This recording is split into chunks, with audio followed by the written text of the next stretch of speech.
this next to you. Don't steal it. There we go.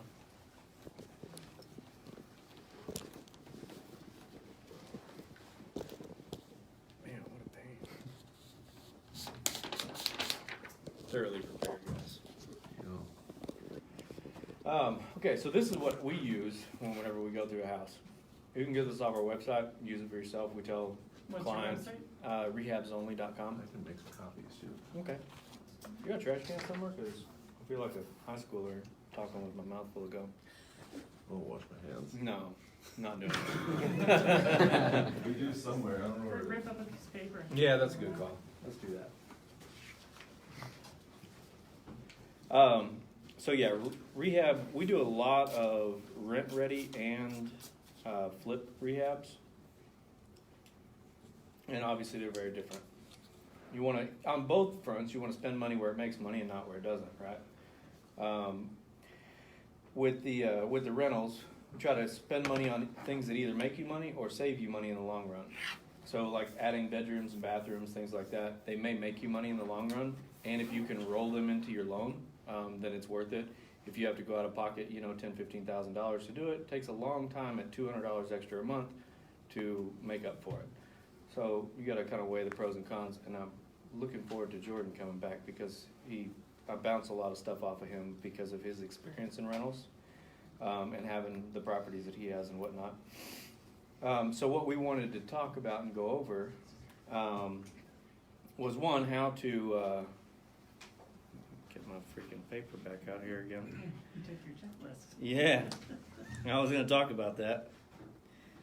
Yeah, you can get this checklist. You don't have to hire us to do anything, nothing like that. I'm sorry, I'm from Texas, so I talk a little different than you guys do. So if you have a problem understanding me, then just say something. There it is. Got another one. What do you know? Okay, so what we do whenever we walk through, and like I said, on rehabsonly.com you can get one of these. It's just a little button to click and it downloads a PDF. And it goes through everything really. The things that cost money. There's a lot of little things that you might want to do or don't do, depending on what your rent rates are and things like that. We just finished a rent ready rehab on a place that rents for $3,000 a month, single family. Obviously, it's very different than a place that rents for $1,100 a month that's multifamily. So the finishes were different, so on and so forth. So you kind of got to identify like what your market is in the first place and what those people are going to expect. Are they going to expect granite and so on and so forth? If they are, then you should know that before you buy the place. But anyway, it goes through everything, goes through roof condition, exterior paint with brick, siding, trim, the windows, what condition they're in. I could have got a thing up on there. Would have been handy, huh? And exterior doors, siding, shutters, common area flooring, tiled area flooring, carpet area flooring, drywall repairs, interior trim, interior doors, kitchen cabinets, counters, number of the bathrooms, interior paint, HVAC, plumbing, and electrical, and then places for notes on like room modifications and things like that. But if you take this stuff, you can actually send me the checklist back. There's a place on there where you can just send it back, and we can, look at it real quick and give you a ballpark on what it would cost if you hired somebody to do it. Not just anybody, because there's a lot of people that are really high priced, and I'm sure every one of you that has any experience in this business sees that. And also in regards to things that you're going to do yourself. Most people, I think, on rent-ready rehabs, most people are going to want to paint, do stuff like that themselves because it's kind of expensive. To pay somebody $2 or $3 on the floor foot to paint a fourplex, you could be in $10,000 to $12,000, which is considerable. Or Jordan can just give you one; you don't have to download it. It's perfect. So the bullet points that I want to hit on is what to spend money on, what to go cheap on, how to reduce maintenance in the future by rehabbing properly, what types of floors hold up best, how to get rid of smells, mold, water damage, and what's really a problem, foundation issues, and what to actually worry about, how to estimate rehab costs on a rental, HVAC replacement costs, whether or not you should remove gravity heaters, and what modern MEPs, mechanical, electrical, and plumbing looks like, so that whenever you're walking through, you can see that you're either gonna pass or you're not when it comes to your rental inspection. So, starting at the top, I guess everybody has one of these. We tend to spend money on things that, like I said, either make money or save you money in the long run. So adding bedrooms and bathrooms, if it increases the rent enough to cover the cost of it, and you can roll it into your loan. And big ticket items that you can also roll into your loan, like if you notice that it looks like maybe there's gonna be a pretty immediate need for furnaces, things like that, depending on what kind of property it is, or any kind of room modifications that you can roll into that. We'd like to spend money on things like energy efficiency, especially if you're paying the utilities. I wanted to hit on Jordan had this neat little gadget that he was showing off. It was something like it was. I don't know enough about it to even tell you, but it was like a water meter. Oh, yep, sub-metering. Sub-metering. Way to, so, I God knows what it is. real quick. They've been doing it on apartment buildings forever, but I've been looking into how do I do it as a smaller landlord, because I don't own anything over 6 units, and a lot of the other ones had to be read with a radio, like a radio meter. So if it was a big apartment building, all the pipes would be individually metered, or each unit would be individually metered, and like the maintenance man would go by and read it with the radio. Obviously for a smaller landlord like myself, I'm either not gonna do it or have to pay somebody to do it, and that's gonna be a lot of money and time. And I found one, but basically what sub-metering is billing back the water to the tenants, which is a big bill. Anybody that owns rental properties knows that water's one of your biggest expenses. And if it goes wrong, you don't know it until a month or two later. You know, they might have a leak in the house and you see your bill for next month and it's twice as much, or the toilet's leaking and the shower's leaking or whatever. And why I'm interested in sub-metering, and particularly this kind of sub-metering, was that you can bill back all your water bill to the tenants, but you also get real-time updates on water usage, and you can set alarms on it to say, hey, if it uses double the water it normally uses for a day or two in a row, tell me about it, so I can go figure out why. And yeah, the one I found was basically just and I think there's several different kinds, but there's a wireless router on site that uses a cellular signal. The company pays for that, and then you pay like a $6 a unit fee each month. So obviously the installation's a few $100, but after that it's $6 or $7 a month. And I haven't tried it because I just found one that I liked a few days ago and ordered some.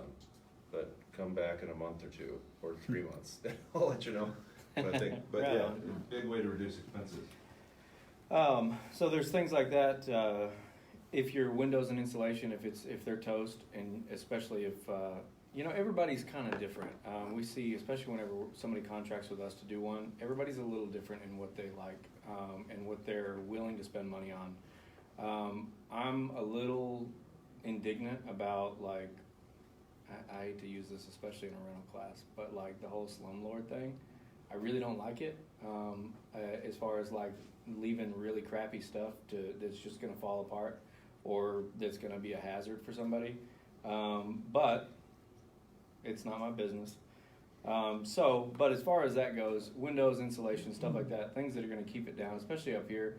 I'm not so removed from Texas, so the winters up here were a major culture shock to me, and how much colder in the house it is, no matter what you got going on. And so the leaks, like a leak in a wall, a leak in the basement, as far as air leaks go, they turn out to be a big deal. So if you're paying for utilities, then I would definitely spring and spend some money on that. Let's see. And of course, things that cause damage or lawsuits. If you're not gonna pass a rental inspection, if you haven't ever had a rental inspection, then can you get something online that kind of runs through some of those points? Yep, you can. The Truth in Housing. I'm gonna keep asking you questions. Yep. Okay. St. Paul has a checklist that the fire guys will direct you to, so you can look over that before they actually come out and inspect. Which is good. That's great, yeah. I am by no means the be-all, end-all of knowledge, so, especially in a different market altogether. So we've been up here for, working on about a year, and, but there's a lot of things that are very different, and so, and it seems like each place, you know, whether it's, you know, Minneapolis, St. Paul, Golden Valley, whatever it is, they all seem to kind of do their own thing. And so I think it's important to make sure before you even get into anything, whenever we ask somebody to send us, if there's TISH reports, if there's anything at all, if there's inspection reports, if there's a failed rental license inspection, if there's anything like that, then send it to us. Because the more information we have, the better decision that we can make. Things to go cheap on. I actually want to ask a couple questions to you guys, because I'm more of the round table kind of person, as opposed to the, you know, here I am, let me impart my wisdom on you. And so in regards to those things that you spend money on, for the people that have rentals and have done their rehabs and whatnot like that, what have you run into that ended up being either a big ticket item or ended up, you know, you're kicking yourself afterwards because you didn't do it? Anybody have any? Yes, sir. If you're gonna allow pets, dogs will scratch up expensive stores just as quickly as they'll scratch up cheaper doors. You can more easily replace a cheaper door and say the dog, you know, you can tell them, hey, the dog, you know, chewed Right. up or scratched it up. That's a good one. That's good. What's up, Jordan? Good one I had, you actually saw in one of my units, I used really cheap flooring, Uh-huh. and That's a killer. it looked really good for a few months. You know, it was 50 cents or 75 cents a square foot, really cheap. But, you know, even within a year of me living there, it was starting to wear pretty badly. And I won't use cheaper flooring anymore. I want something that has a pretty good wear layer on it. I'm not gonna use top of the line stuff by any means, but I do look at the wear layer and what it's made of, and if it's waterproof Agreed. and all that stuff, because I want it to last at least 3 to 5 years, not a year. 'Cause Yeah. That's not only cost of flooring and cost of labor, but also loss of rent from vacancy and having to turn the unit. Right, if you have to do that every time. Yeah, if you lose a month every year, your profit kind of goes down the tubes. Right, and your projections are totally wrong. Yeah. So speaking of flooring, I think that was on the list here of what to cover. And I used to own a flooring store, so I have a really good handle on flooring. And in rentals, I say absolutely no to laminate, even engineered hardwood, the plywood that's got a nice wear layer on it. Say no to any of that stuff because it's super susceptible to water, and people just don't really care. If they spill something on the floor, you know, if the dog pees on the floor, if they even told you they had a dog, and especially laminate. We just did a rent ready that had, we were gonna do vinyl plank in it. The guy wanted to go cheap, said no, we're gonna leave the 7mm laminate, the super original Pergo style that looks, you know, it's that bleach blonde color, and it had damage on it, and it was just, even over the course of the 1 week job, you know, just papering things off and so on and so forth, it sustained more damage because the wear layer was gone in some places on it. So laminates, I'm totally out on. I don't even like doing engineered hardwoods. One, because they're expensive. Even in like a $3,000 a month rental, that's all fine and good, but an engineered hardwood is also susceptible to water because it's just plywood, and the new engineered hardwoods are actually just MDF with a plywood wear layer on them. So once you get any kind of moisture past that, then the floor's toast. Solid hardwoods, if you can refinish them, it's cheap. You can get pretty much anybody to do it for $250 a foot. That will typically run less than your carpet cost even. So if you have, people like carpet in the bedrooms, but if there is hardwood that's salvageable in there, you know, I would just go that route because it's the same cost. if not maybe a little bit less, depending on where you get your carpet, to just leave the hardwood and just sand it. I wouldn't stain it or anything, and just sand it and finish it. And then that's a pretty good surface that can be done, you know, if it needs to be done in another 5 years or whatever. The floor stays, they just sand it, and it's over. But then there's vinyl plank. Vinyl plank is very good. I don't like sheet vinyl, I like vinyl plank because vinyl plank is repairable. I don't like sheet vinyl because if, you know, so-and-so's dog scratches a hole in it, or somebody puts something hot on it and puts a hole in it, whatever, discolors it, it's on a sheet, and the field of sheet vinyl these days is not glued. Only the edges are. So the rest of it floats. So there's not really a good way to repair it. Not just that, they turn over really fast as far as the product lines go. So in a year, chances are you're not going to find it. So I stay away from sheet vinyl. Vinyl plank's good because it's repairable. The sticky vinyl tiles, not my favorite thing in the world, but if you were going that direction, yes sir. So usually when you're doing like the vinyl plank and you're gonna replace the whole floor, because it turns over, do you buy extra? And if so, like how much do you buy? Usually try to keep 1 to 2 boxes at the maximum. Just rotates and stuff? Yeah, because in my experience, if something gets messed up, you're talking about 3 or 4 pieces. There's usually about 20 square feet in a box, depending on what it is. Sometimes there's more like 30 or 40 square feet in a box. So I try to keep 1 to 2 boxes at a maximum of extra. And I do that with everything, with the tile, with everything. Because if you keep extra of the die lot and everything like that, then whenever you go to make the repair, you, as far as like tile goes, if you have to regrout it, then it's better than having to tear it all out, because you're going to have that cheese ball, you know, different color tiles on the wall.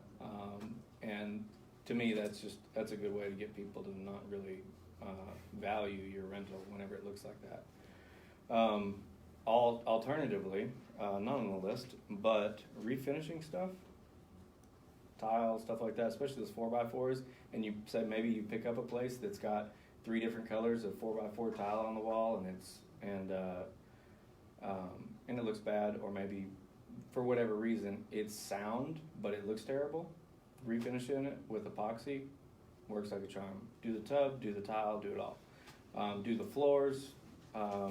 You can do a lot of stuff with the epoxy, and it's a very hard surface that will last for, I'd say, for at least a couple turns, and it's cheap to do. You can do it yourself, or you can have somebody else do it for a reasonable cost. Are you talking about the spray stuff? When you spray the, Yes, but not the spray can.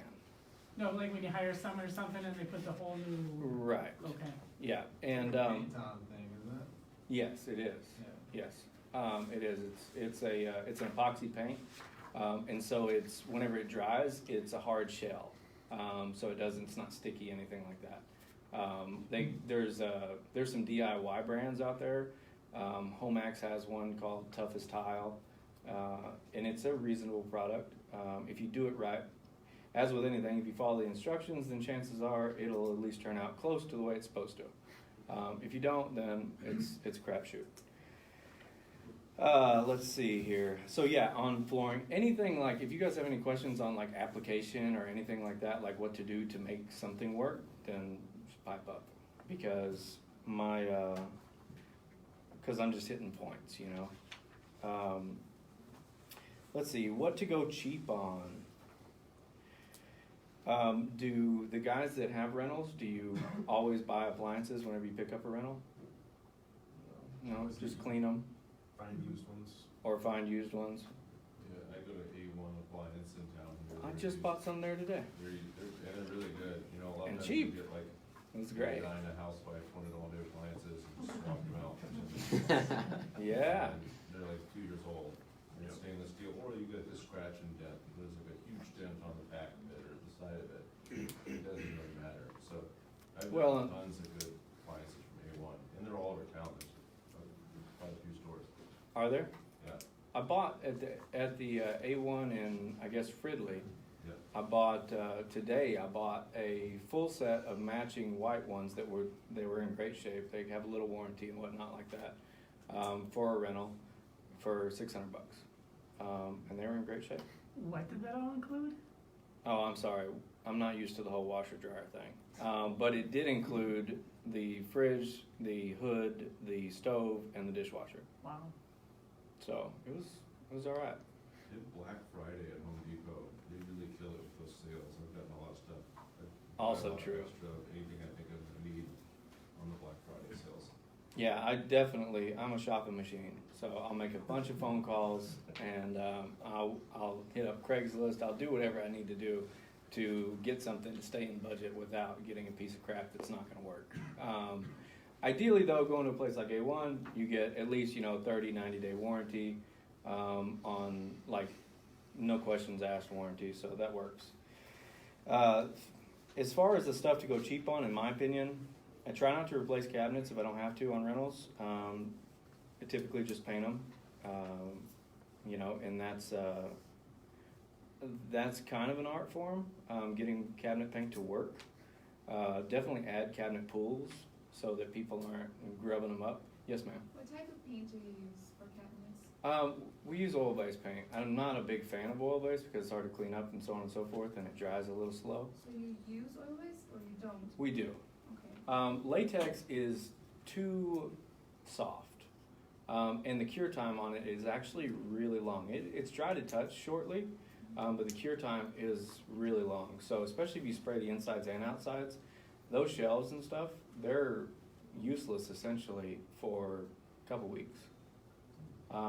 Before you can like put a stack of bowls on them and then the bottom one doesn't stick to the shelf.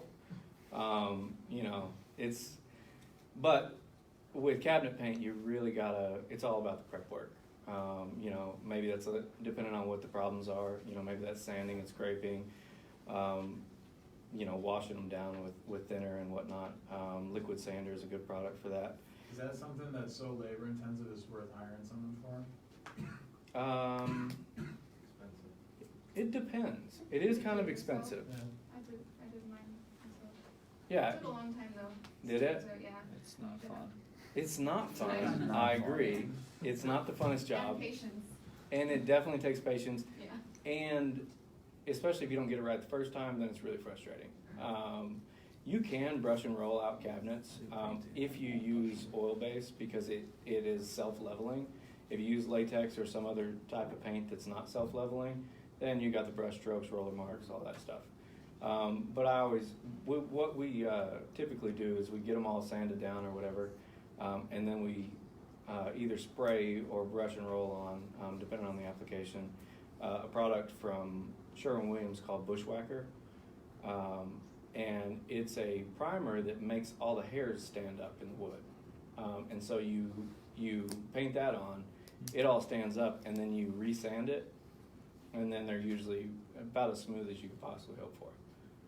So then add the oil base, and then it looks like a sprayed finish, and you don't have to have a sprayer. It is definitely easier with a sprayer. I want to hold a class on actually how to do stuff, because a lot of the stuff's not that hard if you know how to do it, and if you have the equipment to do it, but you can pretty much rent anything. Let's see here. Changing out the hardware sometimes can be even cheaper. Updating an old look with a new hardware. Totally agree. Yeah. Especially, a lot of those older cabinets and whatnot, they have, those old nasty hinges that have probably been painted 16 times, stuff like that. Those hinges are like 50 cents, 75 cents a piece. Grab some bronze ones and some bronze, T-bars or cup handles, stuff like that. And then you've got some nice cabinets. You can also paint cabinets in a darker color to try to minimize the whole grimy look, but always, always, always use semi-gloss or glossier on a rental because, at least you can clean them off if you need to. Anything, even satin, while it's got some washability, it's not good enough. Not for rentals. Because sadly, people don't care about your stuff. Let's see here. And there's that. As far as things that reduce maintenance, in my opinion, I try not to put disposals in. Garbage disposals, I don't like it. I think I kind of have a lot of plumbers in my family, and it's a big deal. Like, the cardinal sin is to put a disposal in because you shouldn't be putting that stuff down the drain. If you have to chop it up and put it down the drain, it shouldn't go in the drain. And then you get tenants and they're putting, you know, marbles and stuff in there trying to get them to go down the drain. So I actually, what we do sometimes is we'll take like a double bowl sink and just swap it out and put a single in. Like just a nice big square one. They're cheap, they look cool, they're modern, but then it's just a single drain. And you can still tie the dishwasher in. Personally, I'm not that big of a fan on dishwashers in regards to maintenance, but at the same time, they're a big selling point as far as your rentals go. So they're not that bad, and if your floor in your kitchen is pretty waterproof, then not a lot can go wrong. Some things can still go wrong. What about you, Jordan, as far as maintenance goes? And I think with the HVAC systems, it depends how old they are, but I will replace that stuff. Something for me that I like to replace on almost everything is toilets and shower heads. And, Agreed. you know, any water fixtures, because if water gets out of that water fixture and goes somewhere it's not supposed to, it can be a really huge issue. And the toilet's like $150.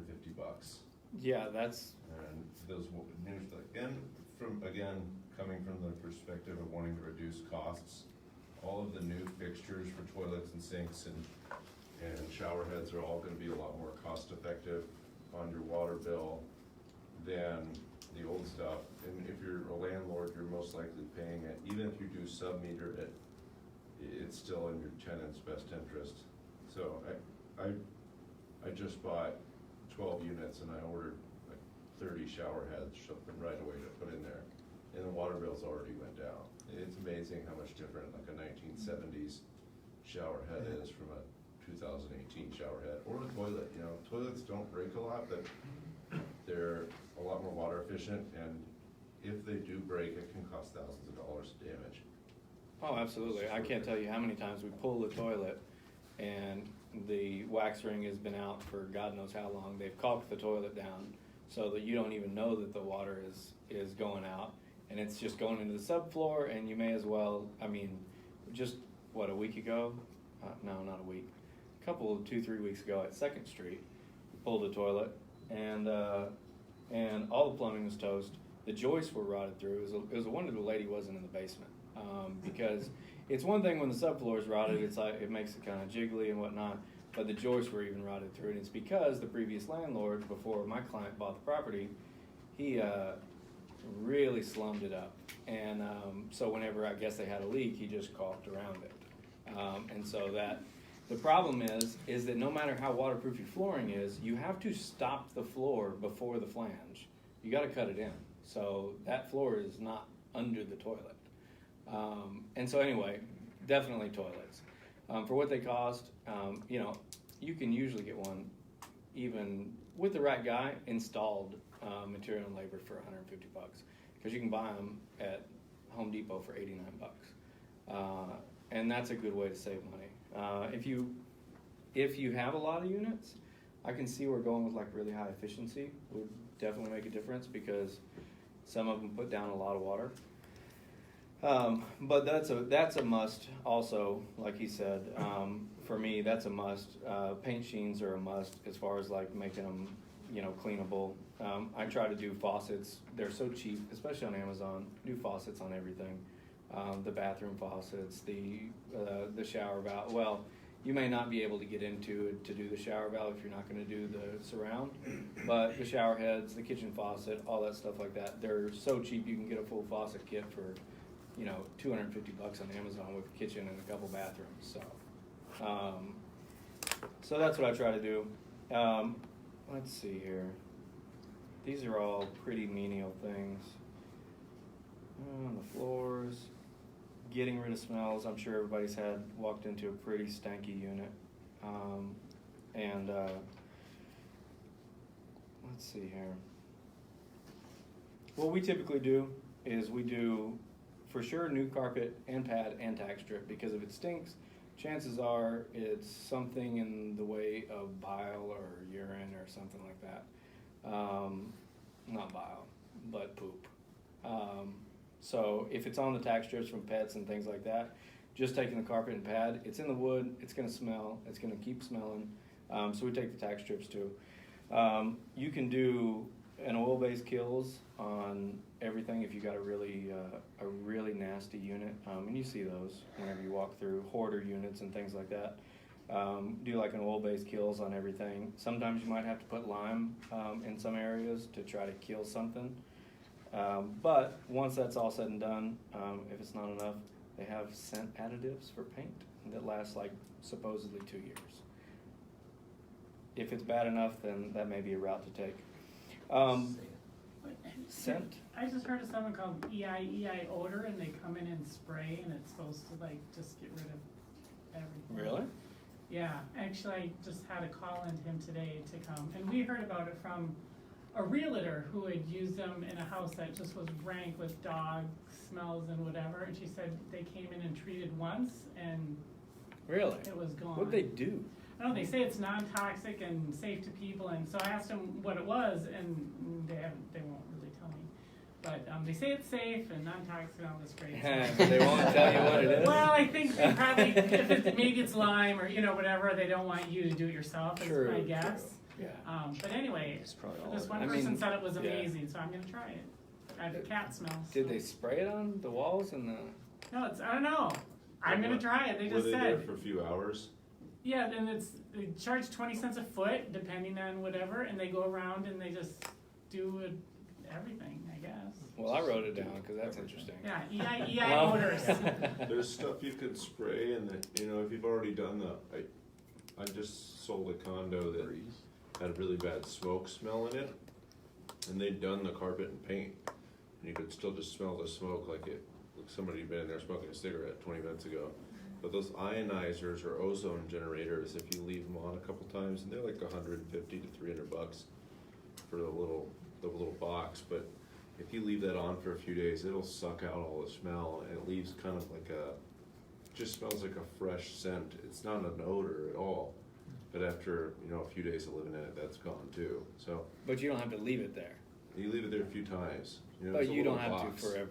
Oh no, So no, you can use it on the next it one. neutralizes the scents.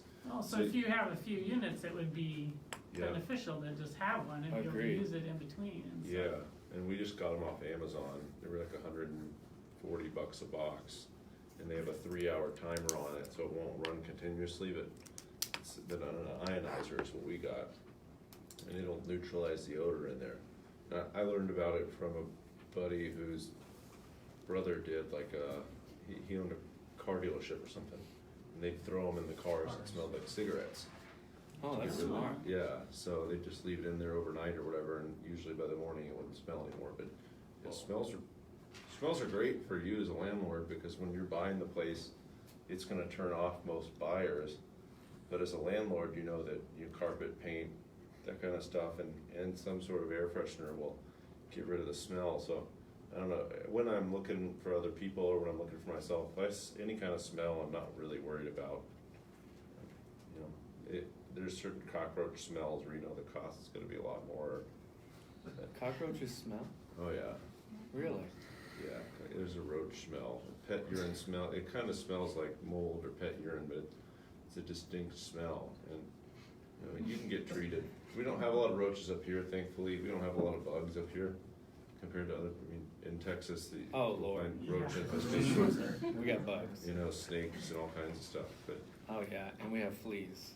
please, Oh, yeah, yeah. those are rough. But the ionizers do work pretty well. All right, wrote that down too. There you go. Coffee grounds work in a pinch. Yeah. Vinegar too. What do you Put do down with a little coffee vinegar grounds? to absorb smell. Oh, yeah? If You it's just set it hardwood, out? I mean, if it's a solid surface, you can just spread them around, give it a couple hours, sweep or vacuum it up. Carpet, What was it you said? Coffee grounds. Coffee Kind of like cat litter then, except not for smells. Like used coffee grounds? no, dry, Fresh, dry, dry coffee. dry. Okay. I'm like, that's weird. Just this mud you throw on the ground. New coffee grounds. I don't drink coffee. I do not either, but it sounds interesting. Use them in truck trailers to get smells, even new tires or something, if it's in a trailer or truck. Again, it's a large area, again, spreading a lot of coffee grounds can, in a sense, soak up some of that smell, and then it can be swept out. that's the whole point, where you wanna have something that's gonna soak it up and then get rid of it. That makes sense. Wrote it Just down. like baking soda. powder And or baking whatever. soda and all those That's the things. same thing. There's so much stuff. Painters use vinegar Painters do use vinegar. to suck up the paint smells in rooms and stuff. Indeed, indeed. Well, and now there's so many low and no VOC paints. Problem is that whenever you're doing like cabinets, trim, stuff like that, the things you really want to last, the good ones aren't no VOC. They're gonna stink. Let's see, there's smells, check, floors, check. Mold and water damage.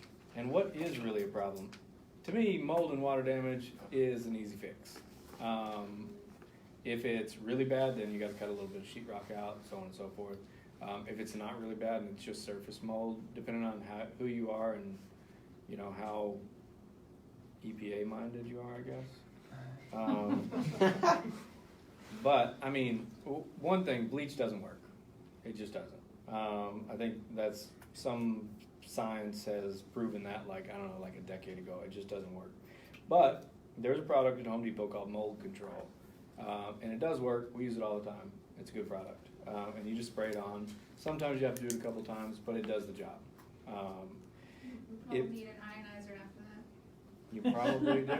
You probably do. That's definitely on the list of things to get. I think if you started with an ionizer in your rental rehab and you just left it on the job for, you know, a few days, then that'd probably take care of the problem.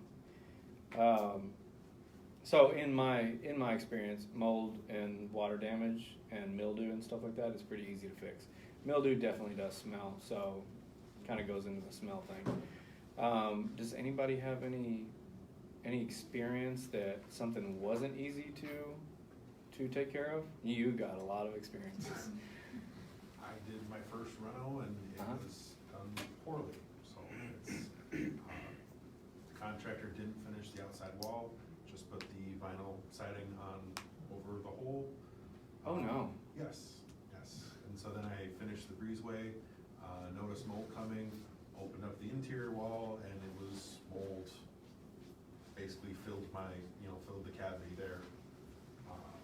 So a lot of scraping, a lot of kills. Again, depends on I wore a mask and some goggles and, kind of got dug into it.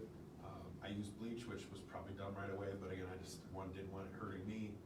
And got everything out, scraped everything down, painted everything with kills, and then fixed the hole, then redid the, Glad you doing fixed the things, hole. doing drywall twice is, just as fun the first time as the second. Isn't it though? It's so awesome. Well, I'm sorry you had to deal with that, because that sounds like it was a lot of mold if you had to actually scrape it off. That's a lot. Yeah. Which is why whenever I said I kind of like the round table thing a little better than the whole, teaching thing, because we all have different experiences and different strong points and weak points and things like that. And so that's why I kind of like to bounce things off of people, because, like I said, I don't know everything. And like coffee grounds, I would have never thought about that. But it's useful and it's on my paper now. And mold can almost always be remediated, to the best of my knowledge. too. Agreed. It can. I did mold remediation at college, and we went to places that were awful. And by the time we were done, you had no idea. Yeah, you can pretty much always get rid of it. And sometimes the easiest thing to do is to get that 4 feet of sheetrock off the bottom, or plaster, or whatever. That stuff's a trip. It's 6 inches above sheetrock, right, for the mold? Above 6 inches above the mold. above the mold, right? But I just do the 4 feet because it's easier to throw the horizontal 4x8 sheet in there. One seam, but yeah, it is. Mold can always be fixed, and usually by yourself. I think if you called some white suits to come in and do it, I've never done that before. So, but I It's imagine really expensive. it would. They Yeah. charged way too much to do it. I Yeah. didn't own the company, but the company I worked for, a couple of rooms would be 15-20 grand. Oh. And they would come So in there's there with, like, asbestos. the That's suits on gross. and everything. Yeah, it was a remediation company, so the costs were very, very high. And it scares the crap out of people. It's one of those things that scares people, and there's no reason to be scared. but they'll charge you just an enormous amount of money. And if you go to sell the house and there's some mold in there and you haven't taken care of it, and a buyer's, so let's say you're flipping a house, when a buyer's inspection finds it, they're not gonna believe you that it's not that big of a deal and you can just do it yourself.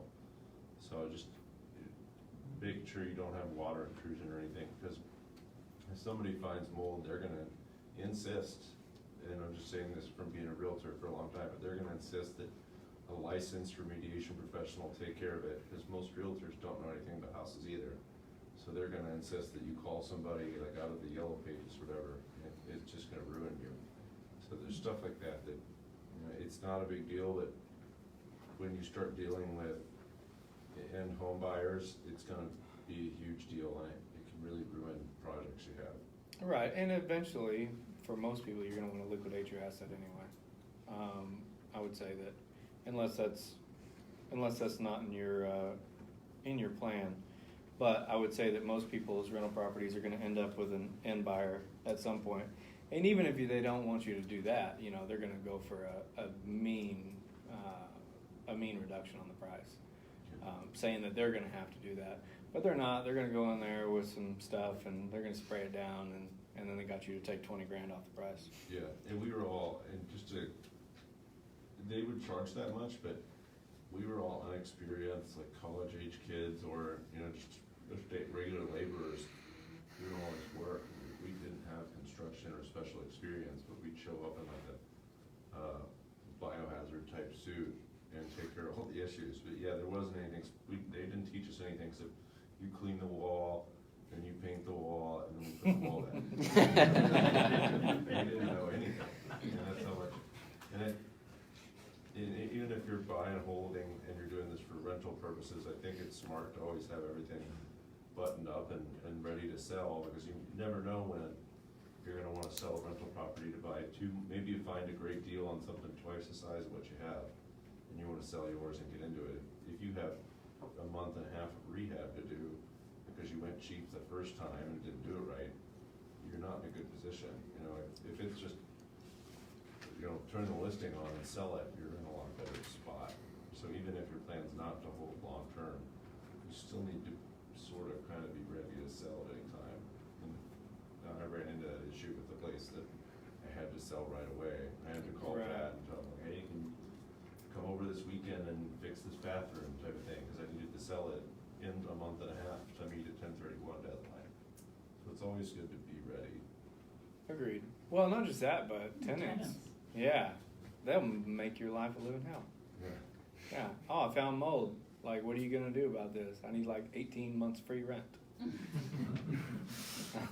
People are crazy and super entitled. It's crazy. And if you don't have mold, you can kind of, if you didn't have it and you know you didn't have it when you put the unit up for rent, and they come and say there's mold, it's usually a tenant issue. And you can write some of that stuff into your leases. Obviously consult with a lawyer before you write anything into your lease, but if they've caused the mold, they could be liable for taking care of it. For $15,000. Yeah. They can just pay the landlord and then you'll take care of it. Yeah. The next thing on my list is foundation issues and what to actually worry about. Who has property with foundation problems? You do. And you do. Do you? Not in Minnesota. Actually, yeah, I've had properties in Minnesota with foundation issues too. What about yours? What'd you run into? So I'm finishing my basement off and bought it, inspected it, and it's been fine. However, 2 weeks ago, we got like a really bad rain event. Like tornadoes hit southern Minnesota. It was that night. I have egress window well, or they're not egress windows, it's just regular window wells. One of the window wells was cracked, like the cover was cracked, so the rain went through it, filled it up like a fish tank, drained through it was an old windowsill, so it came through the windowsill, down the side, flooded the basement, you know, to about maybe like a quarter inch of standing water, but there's a drain, so no problems. The basement's unfinished, but I'm finishing it, putting in a bedroom, and that was the one window, where the bedroom is going, that was where water issues happened. And so I was inspecting it closely, And I realized that the footing is actually sitting above the concrete slab, like 10 inches. So it's a CMU block, like concrete block foundation that sits on footing. But for some reason or another, the basement slab is below the footing. So I don't know how they constructed this house, because the footing, you can clearly see there's no block along, and so there's actually like a little bit of moisture. So that night when it rained, I looked at it and I was like, huh, there's a little moisture like in the seam between the bottom of the foundation wall where it sits on footing. And so now I'm faced with this situation here. So I just had a new egress window put in, had some light rain, no moisture at all. I'm kind of put in a situation where I'm wondering if the old window well was causing issues. Talked to the previous landlord who owned it, and he said the tenants who lived there used to kick the gutters off all the time and never put them back. So he's like, you know, put your gutters on, you got a new window, you don't have to worry about it, cover about it. But I'm kind of like, I'm putting up insulation, I don't wanna have to deal with mold, so now I'm either putting a drain tile on a sump pump, pay $2,500 for guaranteed, you know, insurance, or do I just not do anything, you know? Cause I got a new windowsill, so maybe that will fix it, maybe that was why the water was draining around, cause that's the only corner in the house that had moisture. So, And that's a tricky one. it's a tricky, yeah. And I don't wanna delay my renovation, you know, till the next rain season, cause I don't think we're gonna get. So I'm just like, yeah, Just do to I see just what spend the happens. 25, yeah, so I'm Yeah. like, so I'm like, well, Huh, do I front 2,500 that I wasn't accounting for or not? Cause that footing thing though is really bizarre. yeah, I'm a geotechnical engineer, by trade, so I've done foundation design. And, surprised the heck out of me, I've never seen that. I don't know why the slab is below the footing like that. Go with the sump pump. I would say, Yeah. I would That, say. make sure they put a drain into the window well too. True. Bottom of it, make sure it's filled with gravel. True. That's a big one too. I see a ton of window wells fill up on older houses. We had one at a flip recently. In fact, we were there while it was raining, and it was insane. So one of the demo guys was in the basement, and this basement window, old basement window, leaking profusely. It's dark outside, so I can't see anything. And he's like, "Oh, the thing's leaking. I should probably open it." And I was like, "What is wrong with you, dude?" So I held my flashlight up to it, and there was this much water up on the window. It was just full like a fish tank. And I'm sitting here going, "What? This basement's finished." And he's like, "Oh, just open that thing up, it'll be all right." There's a drain in the floor. Yeah, there is. You don't know if that works either. Yeah, it was crazy. But yeah, so definitely having a drain in the bottom of that window well is super key. Yeah, so they did that, and so I don't know, that's where it's like, give it a week, sit on it, and I think I'm just gonna have to front the money for the peace of mind and put sheetrock and insulation up and never ever have a problem. Still put weep holes in the wall, Right. drain tile into the slab and sump pump, so. Yeah. We saw one in Stillwater that went and tried to buy it, and but they wanted like 170, and I was at like 80 because it didn't have a foundation at all. Somebody had gone through there, and at some point it had a crawl space, but somebody had gone into that crawl space and dug it out to full height, and that was what they did. That was the whole basement. It was just dirt walls. And so I actually told the realtor, I was like, "Do you realize this place doesn't have a foundation?"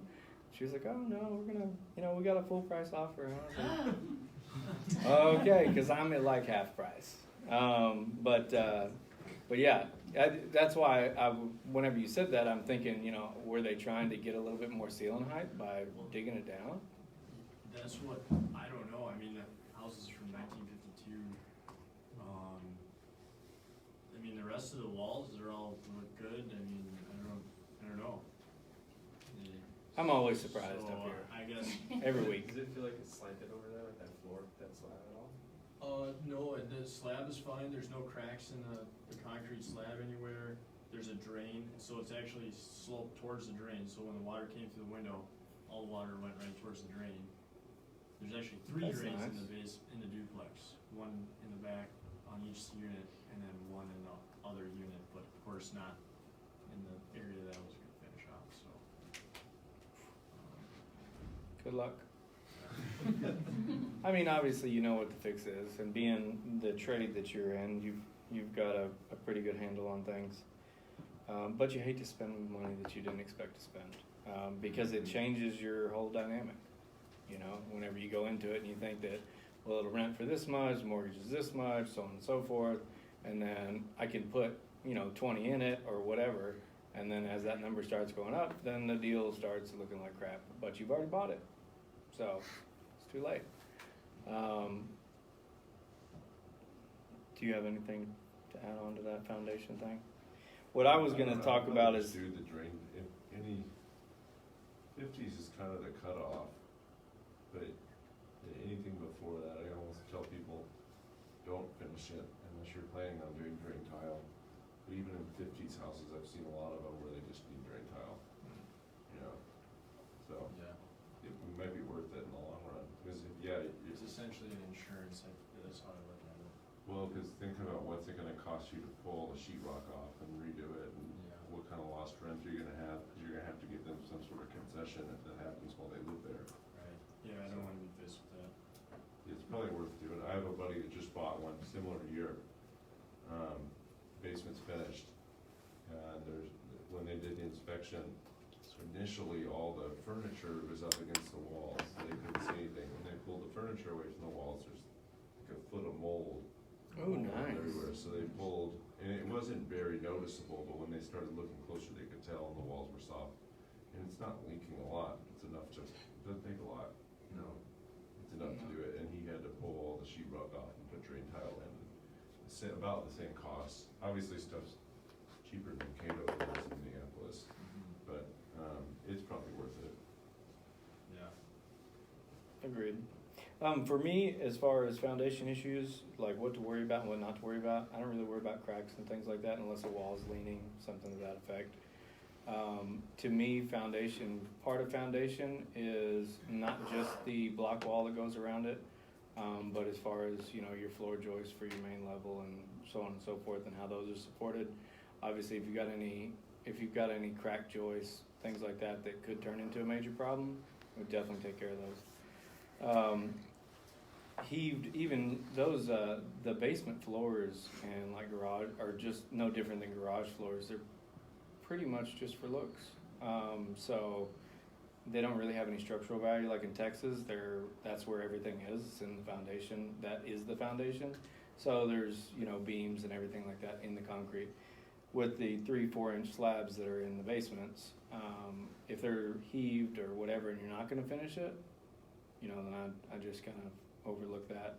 Cracks are usually easy to fix, whether they're in the floor or they're in the wall, unless you have something that is, like I said, leaning, pulling apart, something like that, then it's a cause for concern. Probably get somebody to look at it, unless you have the experience to look at it yourself. Anybody have any question on foundation stuff? What about, I have a property that has a garage kind of on the front Mm-hmm. and in the basement, like right between where the garage is. I'm pretty sure it was built with the garage, but it seems like there might be like potential water leaking right through there. Have you ever seen anything like that, or any recommendations? So just along that wall where the garage is. On that Like it's pulled apart and it's, No, it's not pulling or anything like that. It just seems like there might be some water potentially in the concrete block. Like it feels like there's moisture there. oh, it feels like there's moisture in it, okay. It's not leaking or anything. There's no cracks yet. So trying to obviously make sure. You tried taking aluminum foil to the wall? No. You leave it there for a day and there's moisture on the inside, that means moisture seeping through the concrete block from the outside. If there's moisture on the inside, it means you have too much humidity inside your house. You can use plastic too. Write that down. This is a good trick, good trick.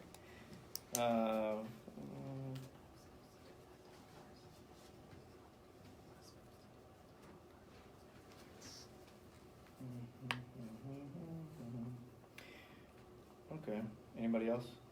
Anything? I think I would definitely start with that trick on yours. And then you have people who have garages that are built onto the back that just need to be torn down altogether.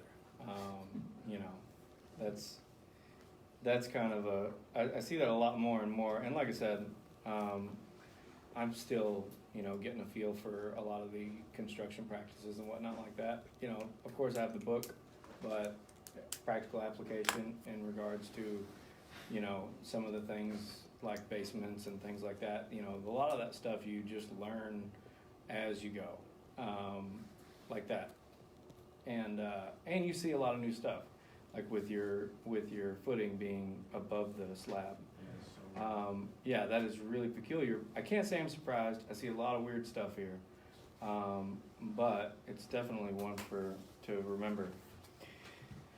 As far as HVAC, I don't know who you guys have to do your HVAC.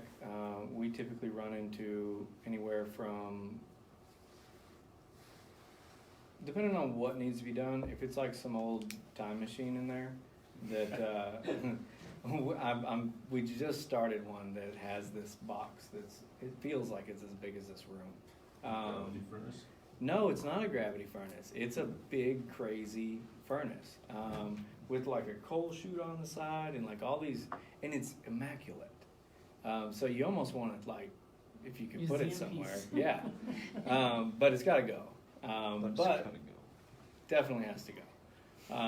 I mean, it's taking up space that we're trying to. I'm not even kidding. It's this big. They're not real efficient either. No, not even close. But it has ducts and everything like that, you know, with a plenum and a new furnace, you know, you can kind of balance that out. If you do have like a gravity feed, I think the consensus is to get rid of it, but at the same time, you know, it doesn't have any moving parts in it. So as far as maintenance goes, I'd say it's pretty easy. It's not very efficient. Uses a lot of fuel, so it Probably gets. has asbestos. Oh, it definitely has asbestos. Yeah. And yeah. He said. Yeah. What? No. But you know they do, but the other thing is that I wish it was easier to deal with those because the ducts all over the place and they're all covered in the same crap, you know. And so it'd be nice if you didn't have to replace all the ductwork and everything like that because of that. But it seems like that's the thing that you do. It's hard to get around Forced air it. furnaces can't, the ducts are double the size of a forced air duct at least, and they're wrapped in asbestos most of the time. Yeah. Because you had to keep the air warm while it was floating up through the duct. So gravity heater, just a quick non-educated explanation of gravity heater versus forced air is a forced air furnace has a heating element and then something that moves the air through the ducts. A gravity heater just has the heating element and the heat rises. So they're not efficient. They require these larger ducts that are insulated, and one of the ducts goes to each room. One of the it's not just a vent that comes off of a central ductwork area. Right. Each one, and that's why they call them the octopus, because you go down in the basement, and there'll be a tube shooting that way, and one going that way, and one up, and they have to that way just because, again, they're not forced. So they're very inefficient. They take up a lot of space in the basement. I know that's not a huge problem when your basement's 100 years old anyway, but it takes up a lot of space. But yeah, I'd say really what Brad said, if you go to sell it, it's a problem. And I've sold a place that I owned with a gravity heater in it, and it's unattractive to a lot of people. And again, I think it's because most people don't know what they are. And the people that do know what they are know the cost associated with replacing them, because you have to remediate all the asbestos, you have to redo all the ductwork, and then you have to put a forced air furnace in. So it can be quite expensive, but I mean, if you're planning on holding on to it long term and it works well and you can get somebody to inspect it and service it every once in a while, it's probably not worth 12 to 15 grand. that it could cost. It might be less than that, but I've heard anything from 8 to 15 to replace one. And my rule of thumb with investments and rentals on stuff that doesn't need to be fixed is, am I gonna make this money back in 5 years or less?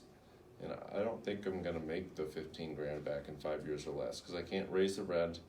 I'm not gonna save that much money, and in the event that the tenant's paying for it, I'm not gonna save any money. So replacing a $15,000 gravity furnace might be the last thing on my list. But if you're gonna have it for, let's say you're committed to having it long term, like, he's 18, he's gonna have his for a long time, it would be much more attractive to the tenants, and then when it does come to sell, I don't you've think the had it tenants improved know. all years. I don't If think they're paying the utilities there. Yeah, but usually the gravity furnace duplexes are not separated.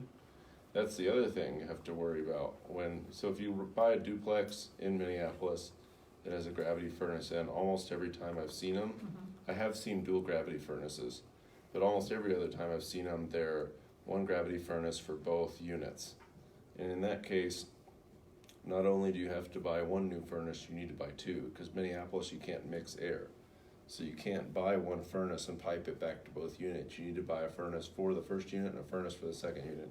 Then you need to run ductwork for both units. So it gets quite expensive. And yeah, if you're holding it long term and you can do it yourself or save some money doing it. Well, then when you actually come to sell it, won't it be easier to sell and you'll get more money? Depends. I don't really know Really? that you'll get more money. It'll Someone be might easier. not care, I mean, Okay. think of it like a new roof, Yeah. no one's gonna care if you have a new roof, they're like, oh, it's got a new roof, thanks, here's the price. Yeah. If you have a bad roof, then, okay, whatever the price is minus me getting a new roof. You're a selling point for having keeping the old system, again, because you're not gonna make your return on your rental Yeah. side. Yeah. Hey, sure, yeah, I've priced mine 10 grand more because, hey, you know what, I will throw and we'll replace that, you know, that 10 or 15 grand of, Yeah. hey, Okay. us replacing it, maybe I can get it done for 10, and now that's my selling point of, hey, I will fix that one little thing that needs to get taken care Yeah. of for you. And with my experience selling them, on both sides, helping buyers and also selling my own, is people aren't as concerned about it buying it as you might think, Really. and they're not gonna pay more. It's not like a residential home. If this was a flip, totally different story. You have to pull the gravity furnace, because no one is gonna buy it with the gravity furnace in it for full price. But for a rental, it's what's the potential of the rental? And even though right now a lot of people are buying them and like especially duplexes in numbers that don't make sense because they're gonna live in half and then rent half, most people that are buying investment properties are gonna look at what the cash flow is. I have a buddy trying to buy a sixplex. The guy, for some reason, replaced all the sliding glass doors in each unit. Each unit has 1 to 2 sliding glass doors, several $1,000s. Replaced all the HVAC systems, replaced all the windows. Awesome, the place is great. It's not worth any more than the one next door with all the old stuff in it. So he's not willing to pay any more than the guy that just bought the one next door. And this guy subsequently cannot sell it. So I think it depends what you're doing. You know, if we're talking about flips, or if you're doing it for yourself and you want to sell your house several years down the road, stuff like gravity furnace, absolutely always do it. Maybe old windows, absolutely always do it. But for a rental, if it's like, if it ain't broke, don't fix it kind of thing, because you're not going to earn it back, really. You know, if you can get it done cheap somehow, I would absolutely do it. I know guys that have gone in the basement and done it themselves. I don't know if that's allowed. Because technically you're doing, you're doing some sort of remediation, and you need to pull permits to put furnaces in, but especially in basically anything. Gas work. Yeah, anything in Minneapolis, especially that has to do with gas or plumbing or electric, you have St. Paul too. permit. Yeah, same. Minneapolis, St. Paul. Once you get out, an hour or two, kind of do what you want. But around here, and that's, I think, the point of this meetup is what makes you more money, and what's gonna change the way you're able to sell your rental or operate your rental. There's definitely different rules with owner-occupied places than there is with rentals, and there's stuff that it's just not gonna fetch you a higher price, or it's not really gonna be a good return. and that's why we wanted to do this. Even if it's not tonight, too. hurting anybody. You know? Yeah, they aren't dangerous necessarily, they're just old. Unless they go down there and like eat the coating off the side. Yeah. I shouldn't do that. And another thing, I guess, when we're on the subject of asbestos, because a lot of boilers have asbestos around the pipes, you'll find it just to insulate the pipe. It isn't a bad idea to wrap that, just from a liability standpoint, wrap it and then tape it with something that tells people, hey, that don't cut Orange, into this. something orange. Yeah, just, something that doesn't scare a tenant too much, but also tells any kind of contractor or handyman or whoever you have in there, don't start sawing this stuff off, because we're gonna be in a lot of trouble if you do. Because if you wrap asbestos and encapsulate it, it's not really a harm, but if it starts to be removed and that's where you could have trouble selling the place later on, or if somebody can see that it's been sawed into and chunks have been taken out and it's frayed, it's a problem, and it's cheap to wrap it. True. Very much so. A lot cheaper than having somebody come out in white suits. Let's see. So we got that. Does everybody know what modern plumbing, electrical, and mechanicals look like? As far as like when you're doing a walkthrough, I mean, do you know what modern wiring and plumbing and stuff looks like? Everybody, yes? No? Anybody It know? depends on you're gonna see things from when you go into a basement, you're gonna see how old the house is and depending on how old it is, you'll see different arrows, what's okay at that time, or when things get bad, when people try to mix and match. Oh, yeah, they do. I'm in a 1960s house, they used lead. Well, it's actually in really good shape, so I'm changing as little as possible. The problem is they can turn, they can twist lead, and when they're doing it, they make, to marry something up, they make a ball, and that's it, that's the end of what you can do with it. So, again, it's all waste pipe, so it's nothing to do with, drinking water or anything else. So the lead that's there is in good shape, keep it, but if you can't marry it up with anything else, you can't go PVC to a lot of these other things, cast iron, a lot of St. Paul, Minneapolis houses, again, of a certain age, you're gonna see a lot of cast iron. If it's in good shape, great, then, it's a solid piece, it'll outlive us all. But if it's not in good shape, or you have to marry it up to something more modern, that's when bad things can happen, that's when you may have to replace the soil stack, replace a lot of other things in there, again, depending on what's currently there. Right. New builds, PVC and plastic. PEX and PVC and Romax. And really. Romax. Yeah, I think those are things that people do look for, and when we're looking at a rental, if I see knob and tube and, all cast iron, Galvanized pipe. all galvanized pipe, yeah, there's some stuff that can be a big deal for a landlord, cause they know they have knob and tubes, and I don't know, what are your thoughts on knob and tube? But I'm under the impression that it's been there and it's working for a long time, but at the same time, when people come to look at it, those are things that will turn people off from buying it. Oh yeah, because they look at it and they see a rewire, Yeah. at 10,000. Yeah. If every house burned down that had, and again, for the recording here, I'm not an electrician, I'm not giving advice on these things, but, it's just a common thought that if every house that had knob and tube in it was just an explosive fire hazard, we wouldn't have much of this area left, I would agree with that. so. Oh, that's true.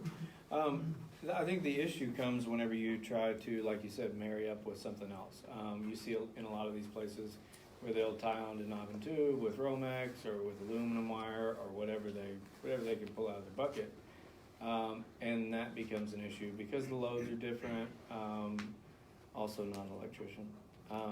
But because the loads are different, things like that, you get, if you bottleneck the power, then that's where you end up with like a hot spot that's gonna catch on fire. And so for me, even if we're walking through a rental to look at a rehab, something like that, and I see knob and tube, okay, but if I see knob and tube that's tied into a bunch of other stuff, then it's a cause for concern.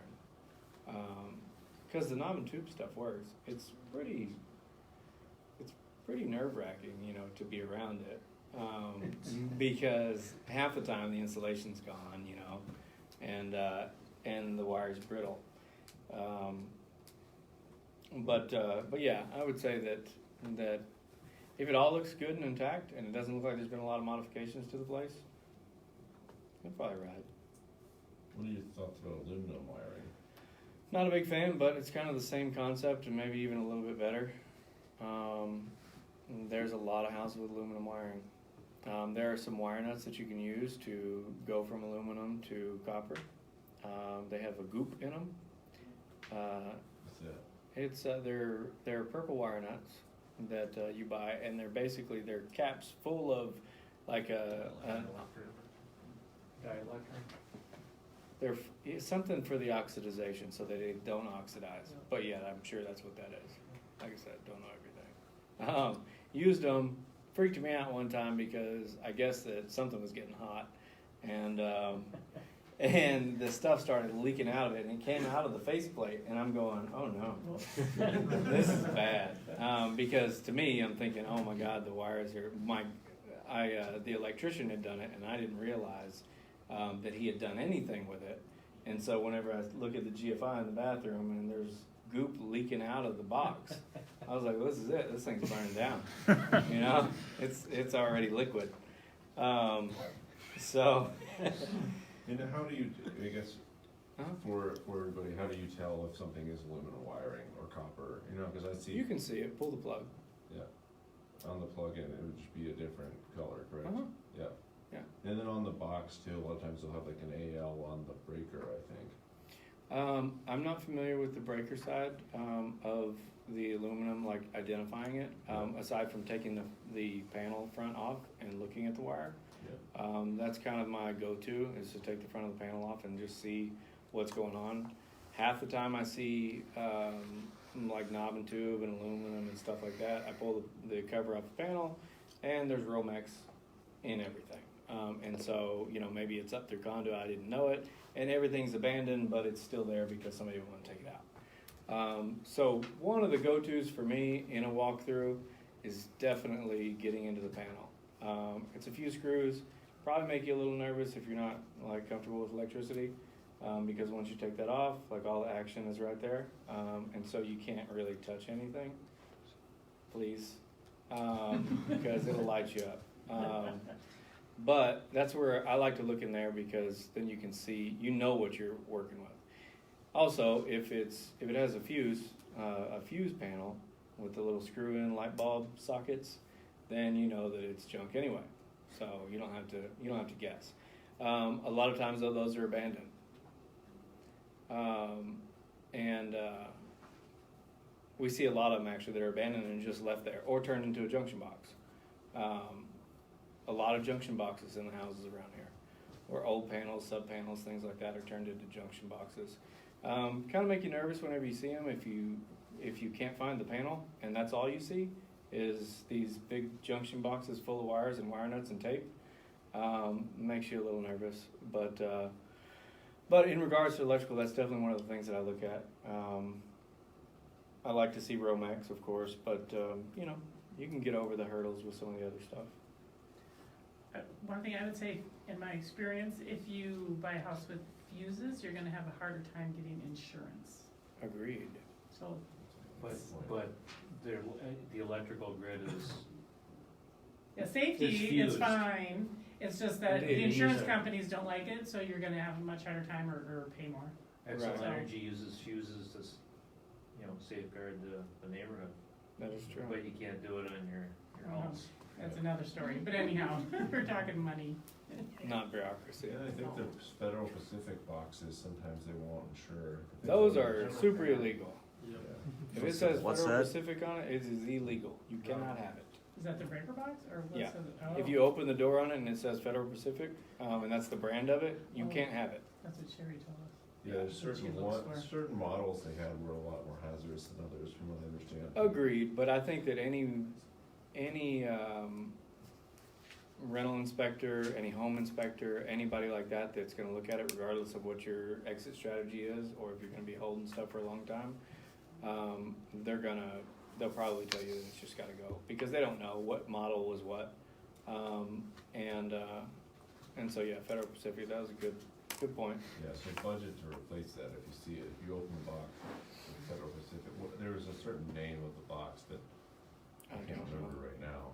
To me, if it says that name on there, it's gotta go. It's about 1,000 to 1,500.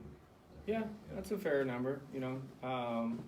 Usually, I've got a really great electrician that is really cheap, and he's a master electrician, so he's totally legit. And he'll do a lot of work for a little bit of money. So I'll, if anybody wants his contact, he would love it if I just gave it to a whole bunch of people. Sorry, buddy. He's a real small show, you know, so it'd probably run him ragged. But anyway, so yeah, $1,200 to $1,500, something like that, to do that. So as far as estimating the cost on them, that's kind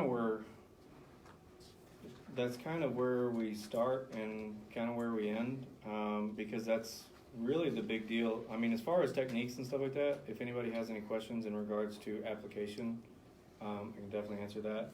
But part of why I guess you would come here is to, you know, be able to more efficiently walk through a property and make sense of something. And that way you can either make an offer or not make an offer, because, you know, the rehab is very much a part of your equation. So, with that being said,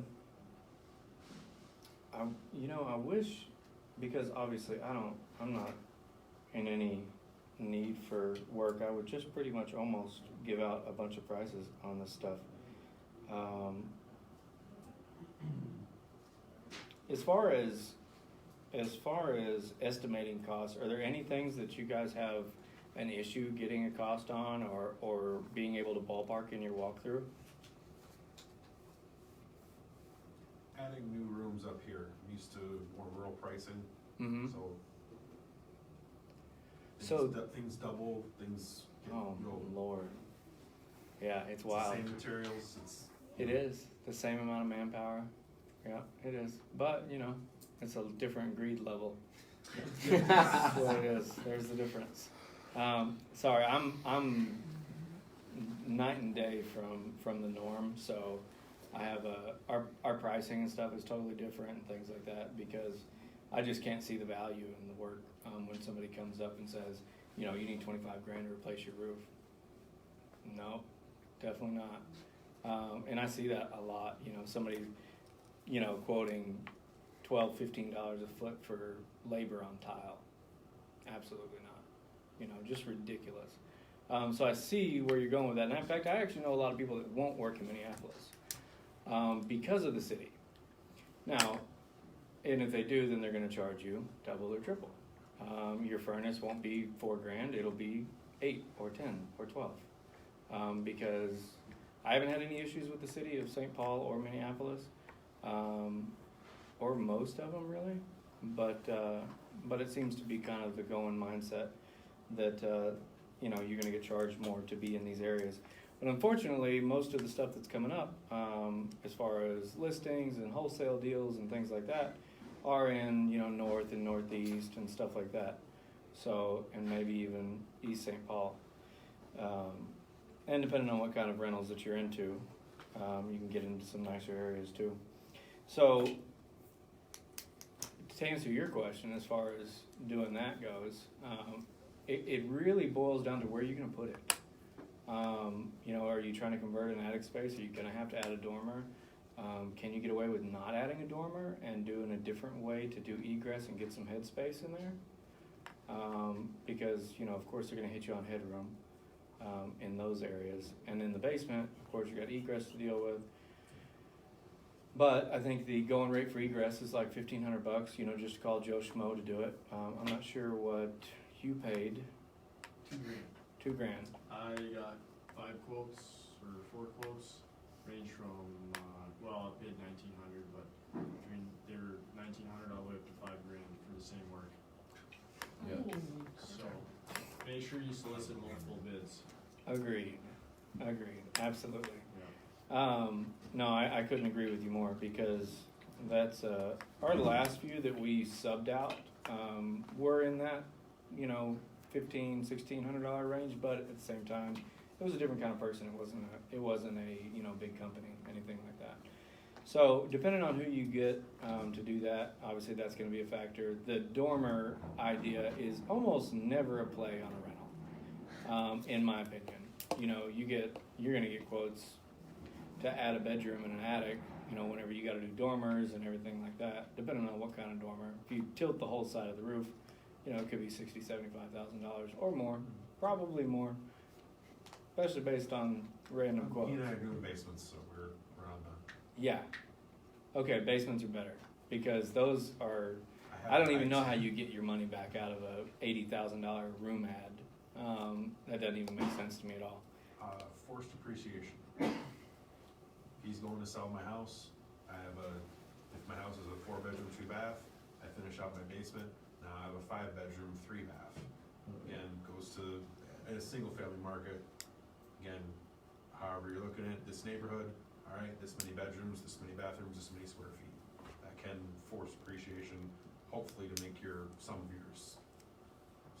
your money back. I think he was talking about getting it back in our rental though. Yeah, as a rental, I don't see how you get. Not in 5 years, I mean, that's. No, Not I don't for- even think in not 10 or 30. 20. Yeah, no. The basements though are really, you know, drain tile and egress, I've seen a lot of people do drain tile and egress windows and add 2 or 3 or this good duplex or 4 bedrooms. I had a buddy that added 4 to his duplex and it went from like a not so good deal to just a really good deal, you know, so like the basements. And the basements are really nice because there's so much that's already there.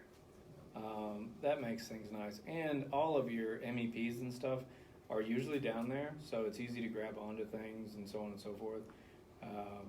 So for me, on the room ad, it's definitely in the basement. I think the basement's the new quote is they put it back to 6'8" too for height. You can't Did do that in they? the attic, but you can in the basement, or is it 6'10"? Anyway, it's No. way less in the basement than you can do up like in the attic. That's good. That's good. I wonder why. Careful in your stairways. I'm running into that where St. Paul says the inspector will come out, you know, if you ask nicely several times, they will come out and give you 5 minutes of their time to tell you whether or not, you know, you have to redo your stairs or not. On the rise and run? Rise and run, I've gotta cut out 3 inches of my board, and then because I'm doing that, then I have to make sure it's, I have to make sure the walls are now a load-bearing wall on both sides. Oh, right, of course. And going all the way down. Right. Of course. Does anybody have any questions? Kind of, like I said, I like to bounce things How around. come you moved here? Baby. Okay. In-laws are here. Okay. Our operation is still very much a thing in Dallas. I have a business partner down there that runs that operation, and then we have this up here. But the in-laws are here, and so I said, well, we'll give it a whirl, you know, and see. We'll open an office and see what happens. So far, it's great. You know, we get more work than we want. And then there's been some good opportunities for us here. We are more geared toward flipping and in regards to personal investments, just because I'm just not there yet, you know, to go to the rentals. I have family that have a lot of rentals, things like that. Makes sense. They make money. Everything's all kosher, but I'm just not quite there yet. Well, we do a lot of rent-ready rehabs, and especially up here because multifamily and rentals and stuff like that is so huge up here and in a huge shortage. We've considered maybe building some multifamily just because. Do missing middle. Excuse me? Do missing middle if you're gonna build. What is that? Missing middle is, they used to have a lot in the 40s and stuff, but what happened in especially the 70s with different stuff. So we have a lot of single family, Mm-hmm. and then in the old days they did it really good with the duplexes and the fourplexes, and they looked like houses and stuff. Mm-hmm. But then what happened is in the 70s, 80s, and on, it went from single family to then these concrete structures or high rises. And right now there's a huge empty space with this what they are calling the missing middle. And there's a high demand for it, and we don't have it. So it's a lot of cities are looking at it and really gonna, What does it look like? Looks like a house duplex. yeah, you know, like if you go Fourplex. around St. Paul, What's look at all missing? those The units are two- missing. There's just That- not those that many of middle them, is type what she's of saying. housing Oh. options. I'm sitting here trying to visualize one Yeah. something So- in the middle that's So the missing. the middle housing options is missing, Right. so Ah, the the term market, they're using which is what you were in just saying. city development is called missing middle. Right. If Yeah, you how many do units B is that? class or C-class apartments, am I right? Or- Yeah, well, part Just of the it's size. trying to get rid of Just some of 2 to the 6 codes 2 to 6 unit for buildings. setbacks and this and Essentially is that, what and she's trying to talking go about. with style over just quantity, so that it also has an aesthetic look to it, and it's not just, remember those concrete fourplexes that they're building or more, you know, to get rid of those and go back to maybe the thirties and forties type of duplexes and sixplexes and stuff where they fit into a neighborhood. Character. Yeah, so Right. you could put a fourplex on a neighborhood block, but it would look like a house, Yep. and it's that It would fit housing the is, neighborhood. yeah, Right. and that kind of housing is missing, and so in the Wouldn't look next so commercial. 10 years, it's gonna be Yeah. a huge demand. I was just at a big meeting about with architects and stuff and city Code planners 2040. yesterday. Is Yeah. that the one? Yeah. It's going into a lot of city plans for the 2040 Well, that's Yeah. cool. plan, so. That Yeah, sounds there's a lot of interesting. those in South Minneapolis, a lot of the duplexes that you have to look for mailboxes almost to know they're duplexes. Yeah. Yeah.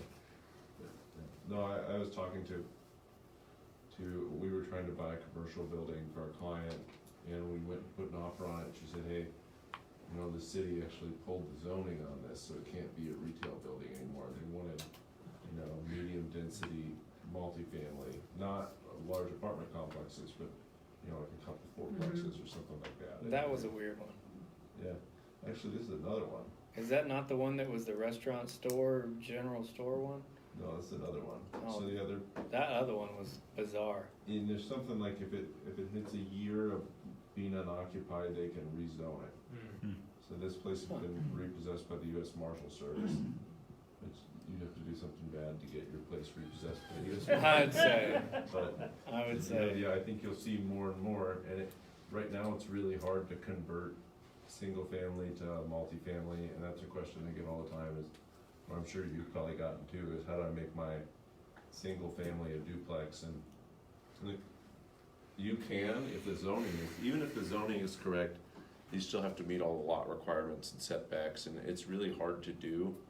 But it sounds like from listening to, and what I've gathered from the Code 2040 is they're trying to let people build more small multifamily that looks like it fits in the neighborhood, and they're trying to let people do a little higher density housing, but not, they don't want, nobody wants any more Class A apartment buildings. Right. We have enough of those, and, you know, for us landlords, that's not what we're buying anyway, so. You know, maybe in the future it'll be easier to do, you know, if Minneapolis changes their zoning code, and I think St. Paul's working on it too. Yeah, it's both in the city plans right now that they're discussing for the next section. So yeah, that'd be important stuff to watch as a landlord and see where it's going, you know, and there's no guarantees, but we might see some changes in the next couple of years and building might become more attractive. So, For sure. interesting stuff. Anything at all? Anybody? So we just bought a fourplex that has like, it's built in '69, has on the exterior, has like that 8 or 9 inch lap siding, it's like an MDF or restaurant of some sort. Uh-huh. Now we're trying to decide what we should do with it, it's like all peeling on the bottom edge, and that's cause I think a bunch of monkeys repainted it and didn't know what they were doing. So, That just happens a lot. thoughts on, monkeys doing the painting, Yeah. I see that a lot too. Yeah. But I'm just curious, like, is that worth salvaging? Like, try to patch that bottom edge and actually, I mean, it Put the depends on frame the on it, or- extent of it. If it's just if it's some chips here and there, then maybe. But if it's deteriorated to where, you know, the bottom's supposed to be this thick, but it's this thick because it's got so much water absorption, things like that, because if you go to scrape that down, all you're gonna have is MDF with no wear layer on it. And so I would say that's a tough call. If it's just a little damage, patch it, Bondo. I like Bondo. Works good on cars, and it works really good on house stuff. Because it doesn't, it's actually, it sounds crazy, but, it's a little bit of a pain in the neck, cause it's a two-part, but it does wonders, and it doesn't crack, it doesn't shrink, it's sandable, it's super hard, beats the Paintable. crap, it's paintable, obviously, the car thing. But there's that, and then there's MH Patch, MH Ready Patch at Home Depot. It's kind of comparable, but it's one part. It's a little easier to use, and I haven't had any bad luck with it, unless you try to use it for something that it's just very much not made for. Holes that are just a little too big, stuff like that. But there's a lot of products out there that'll do the job. But like I said, if it's toast completely and it's not just the bottom, because if it's just the bottom band, I just rip it off and replace it with a different kind of LP or something like that. Sure, so on each individual plank, like the whole bottom edge, like the paint is all peeling That down. was definitely monkeys. Starting to separate, yeah, for sure. That Well, sucks. can you speak a little bit to like, what's the best practice for re-siding, like product type, what's the cost typically, unlike say a fourplex, like, I mean, what do you usually, what's a good recommendation? Is there any 3,000 square foot building? It's about 3,000 square. Yep. I would say that LP is really popular up here. And I Can you explain don't, what that is? Yeah, what's LP? it's a, okay, so there's two kinds of siding that seem to be used a lot up here besides vinyl. Vinyl, obviously, people use it to just cover up their problems, which I can't say I haven't done it. On the right project, it's easier to just go over with vinyl. But you can get that, like, it's MDF, it's pressed paper. I think it should be illegal, especially up here. It's so wet. And then you get 2, 3, 4 feet of snow sitting up against the house, and Yeah, but it's, that's only 6 months out of the year. oh, you're right. That's true. Well, it doesn't get hot enough to dry it out in the summer. But yeah, so there's that, and then there's what is essentially OSB, which is like sheathing, roof decking, that same product, and it just looks like siding. It's a better product. It's oriented strand board. It's a better product than the MDF and pressed paper products are, and it's really popular. I guess that people have really good luck with it, being that we've only been up here for a short while, since last winter. I can't really attest to the longevity of it, but it seems to be the thing that everybody wants to do up here.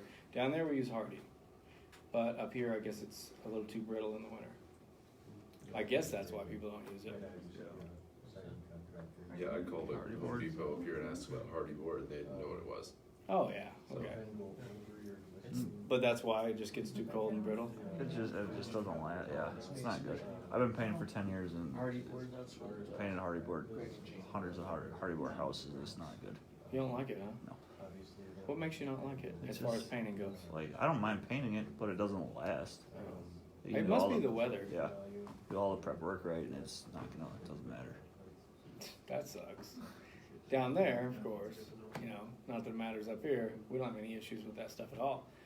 But all we have to really contend with is the heat, not, freezing temperatures and stuff like that. Well, and the fleas in the sinks. Well, those. A giant tractor. The cockroach Oh, yeah. infestations.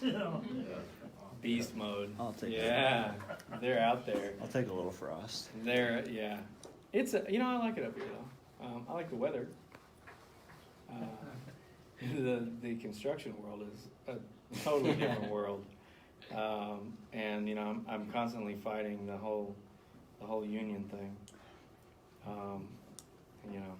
It's just part of it though, I guess. Anybody else have any other questions? We're getting pretty close to wrapping up. You guys just wanna network, talk, whatever.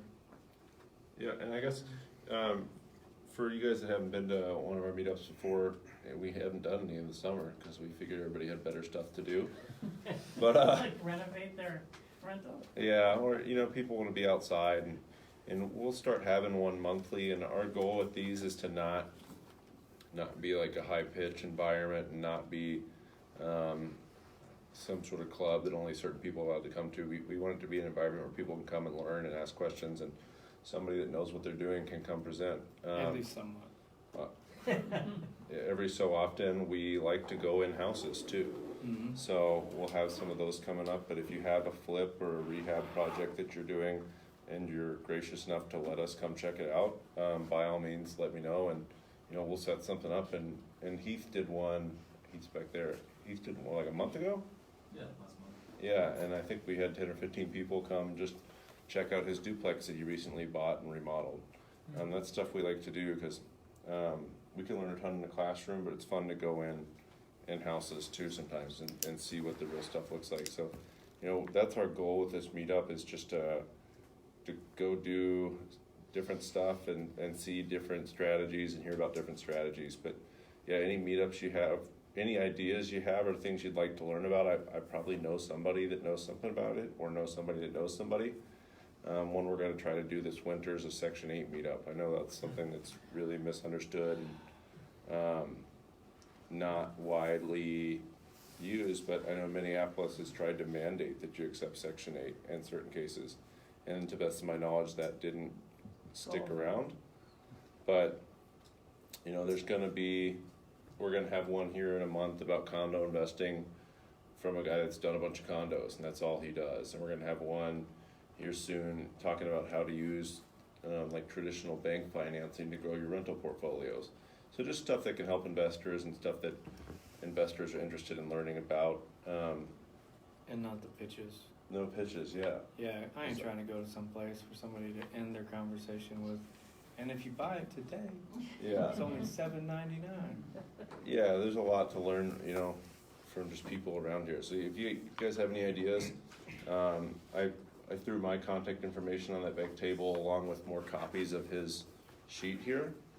But yeah, just reach out and we'll host a meetup at your rental or rehab, and just be ready to talk about it, because it's not our place to talk about it.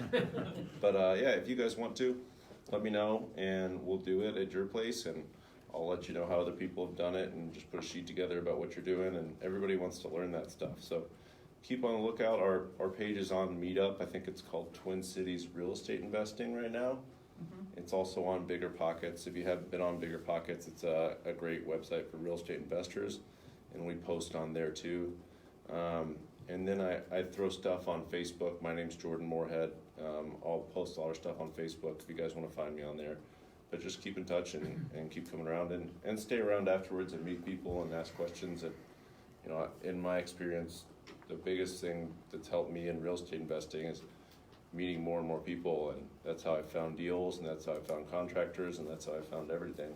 And I met Brad through his partner reaching out on, I think, Bigger Pockets. Mm-hmm. And, I've been able to have him do work for me and clients of mine, where in the past we were looking and having trouble with contractors. And I know it's a big pain point for real estate investors, is finding contractors that are not only affordable but also trustworthy.